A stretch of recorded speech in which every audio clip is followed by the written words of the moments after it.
Israeli বাহিনীর হাতে বন্দী ফিলিস্তিনিদের মুক্তি উপলক্ষে রামাল্লায় আবেগঘন পরিবেশ তৈরি হয়েছে। দীর্ঘদিন পর আপনজনকে কাছে পেয়ে আনন্দ উল্লাসের সঙ্গে জড়িয়ে ধরে চিৎকার আর কান্নায় ভেঙে পড়ছেন সদ্য মুক্তি পাওয়া ফিলিস্তিনিদের স্বজনরা। মার্কিন প্রেসিডেন্ট ডোনাল্ড ট্রাম্পের মধ্যস্থতায় গাজায় 2 বছর ধরে চলা ভয়াবহ যুদ্ধের অবসান ঘটেছে।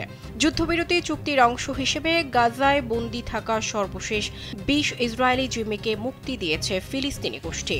জিম্মিদের 2 ধাপে মুক্তি দেওয়া হয়। প্রথমে 7 জন এবং পরে দক্ষিণ গাজার খান ইউনুসে আরও 13 জনকে রেড ক্রসের কাছে হস্তান্তর করে ফিলিস্তিনি গোষ্ঠী। চুক্তি অনুযায়ী ফিলিস্তিনিদের হাতে থাকা জীবিত সব জিম্মিকে মুক্তি দেওয়া হবে এবং বিনিময়ে ইসরায়েলও প্রায় 2000 ফিলিস্তিনি বন্দীকে ছেড়ে দেবে। সোমবার সকালে ইসরায়েলের জীবিত সব জিম্মিকে মুক্তি দেয় ফিলিস্তিনি গোষ্ঠী।